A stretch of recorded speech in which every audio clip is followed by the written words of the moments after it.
I would like to ask you what to do to be more grateful, because my life is very good.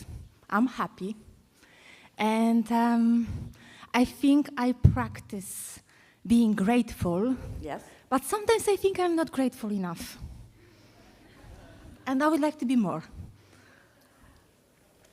Well, we're going to nitpick with you just a little bit over the word or the concept of gratitude, because it usually has mixed in with it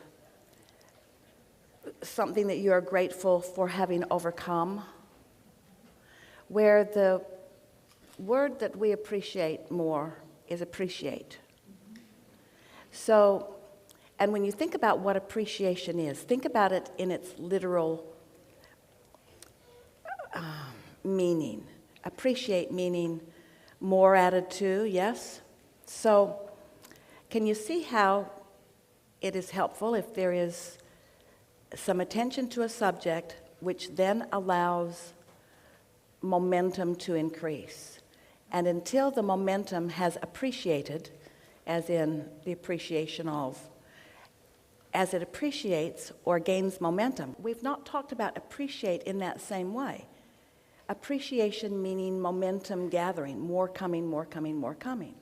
So if there's something that you are feeling appreciation for, and it is maybe general, or maybe not large appreciation, just soft appreciation, but you continue to focus on it, what will happen is it will gain more and more momentum until you will be filled with that feeling of appreciation. So the reason you like it so much and the reason that you are reaching for it is because it means you're hooked up with Source.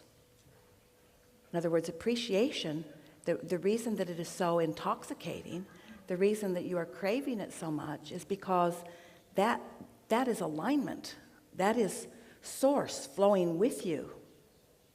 Helpful? Yes, but there are moments when I feel that I appreciate everything so much that tears comes to my eyes, and I know that everything will come. How to reach for this moment more often? How to appreciate this? Because, like, okay, right now... Well, we think what you are asking for is something that cannot come in for this reason. Now, just stay with us just a little bit. That feeling that you are describing is what it feels like when you have held a thought that meshes with your Source for a long enough period of time without introducing resistance to it, that it's gathered momentum. So you just didn't all of a sudden first crack out of the box, boom, zoom right there. And so don't ask yourself to jump right into that strong momentum immediately. Mm-hmm. Sit and write some positive aspects of something or focus in a way. Allow the momentum to gain. Allow the momentum to increase. We think understanding what... Well, I understand this, but like, okay, for the moment I am happy. So what next? It's like I don't have this kind of... I'm sorry, but like, you know, money are fine. Love life is fine. I am okay the way I live. I don't have this kind of burning desire. I'm happy, and then what next? I would like to, I don't know, be more happy. Well, here's the thing. You can't go back. So once you've tasted the sweetness, so you're giving us an opportunity to explain this in a way that we really want to all of you. So you've sifted and sorted and you've put wonderful things in your vortex. And they've been gestating, accumulating, cooperative components have been gathered, and they are now ripe for you. You must be a vibrational match to where they are. So you must find somehow some thought that feels good. What you're really wanting to do is let the momentum build. You understand the concept of momentum, of course. And do you expect yourself to just wake up and hit the floor running and be enthusiastic and excited about all things? No, but I'm building up. But I don't know. I have the feeling that I am not reaching for something. That I'm just so confident. I believe so much that everything what I want will come, And why I am not grateful for it, for this feeling of being so sure that everything is possible. Well, we said to you a minute ago, and this is the piece that we really want you to hear. Esther said, in fact, she says it every now and again. In fact, she says it often. In fact, she says it every day to anyone who will listen. She says, I'm becoming a vibrational snob. And what she means by that is, now I have tasted what it feels like to have sifted and sorted and put something there, and then to be in the receptive mode and to feel thoughts turn into things, to actually be so long and steady in the receptive mode that, in other words, thinking about what is desired without putting an engine on the resistant end of the track, that the momentum gathers and becomes fast enough that now things are happening all around me that I cannot help but feel enthusiastic about. And if those things aren't happening to you, then it means that you're focusing on desire and focusing on something that is resistant in nature. In other words, if your enthusiasm is not steadily increasing, then that means momentum is not steadily increasing. I understand. You just can't get around it. And so as we explain that to you and you say, but I'm happy with everything that I have, and we say, well, what you want is the sweet, sweet taste of being tuned in, tapped in, turned on more of the time. What you want is that feeling of exhilaration. You want that feeling that when you're moving down the street, seas are parting for you, and traffic is parting for you. And when you need a cab, there's one there for you. And when you get in, it's a pleasant experience. And you get to where you're going, and when you make your purchase, there's someone there very ready to help you. In other words, we're talking about what might be seen as mundane things of life, but these things, as they unfold for you, are indications of how well you are in sync with your desires. And then things like that, only larger, begin coming to you too. And so we want to say to you, first of all, you will never feel satisfied. You will never say, Is this okay? That I still want more and more? Well, of course it is, but that's not what you were complaining about to us. You're not complaining about wanting more. You're complaining about not feeling enthusiasm for more. That's a very different thing. But what you're describing happens to a lot of people. You are afraid to be greedy in a universe that wants to yield to you. You are afraid to be greedy in a universe that you have filled your vortex full of so much that is being offered to you, and instead of opening your valve or opening your vortex and letting it flow into you in the form of ideas and emotion and enthusiasm and inspiration and action and all kinds of wonderful surprises and delights, instead, you and a lot of people stand in this place of uncertainty. So you say, I want it, but should I really ask for so much? And I want it, but there are others who do not have so much. And I want more. I have an appetite for more, but shouldn't I be satisfied with what I already have? And that's because you've picked up beliefs along your physical trail that are contrary to your true nature of being.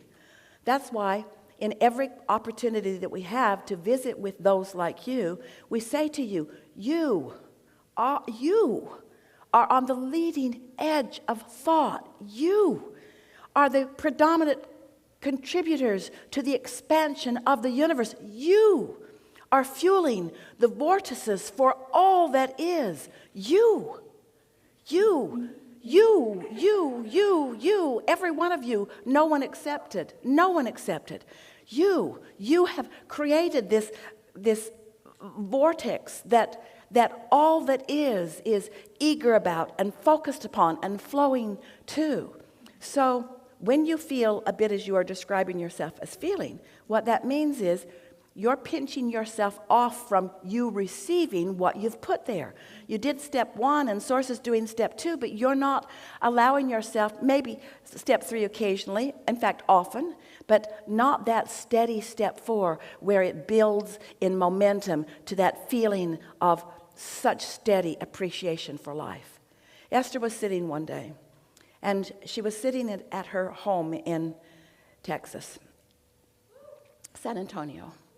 And she was sitting there overlooking the swimming pool.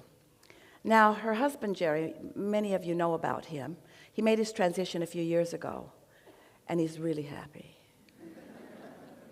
here now.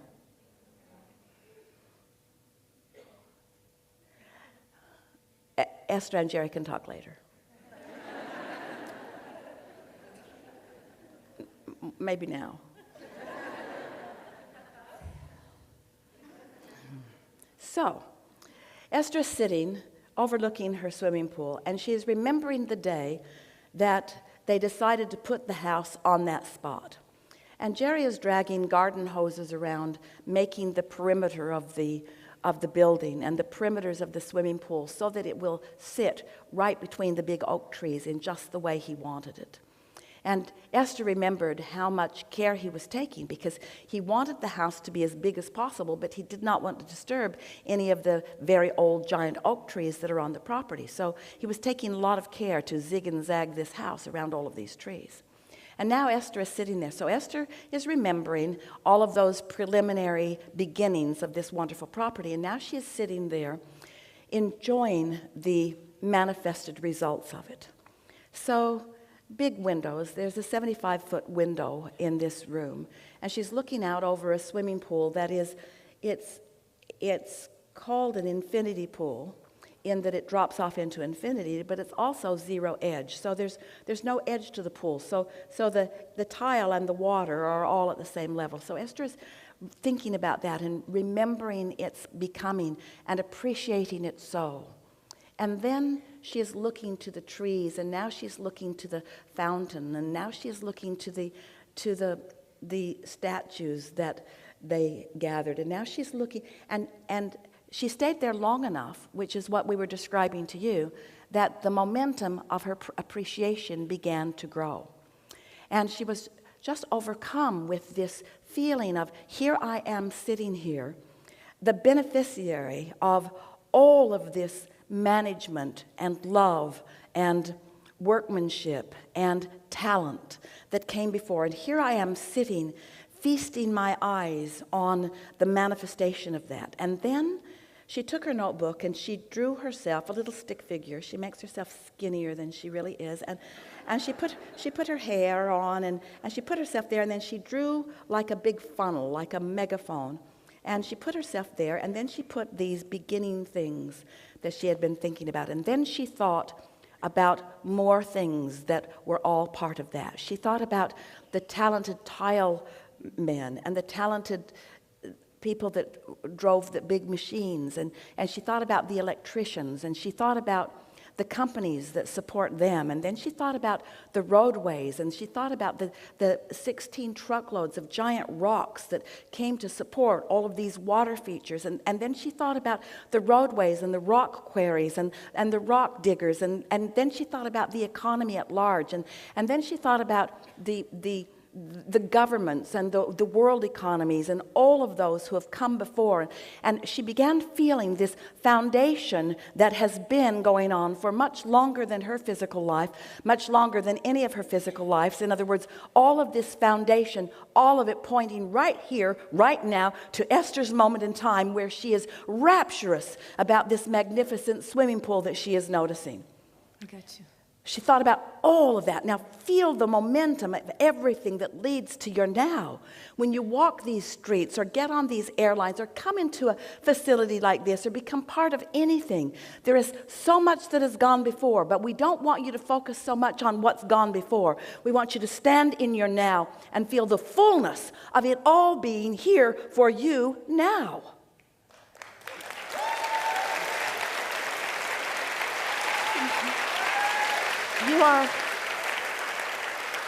You are magnificent creators and so blessed and so worthy that we want you to open to the rightness that is you. But did you see how that took a little conversation? It took a little focus. Yes. But you came right there with appreciation that washed through you, feeling the fullness of your inner being and how your inner being feels about you here now. Thank you so much. Yes, indeed. Thank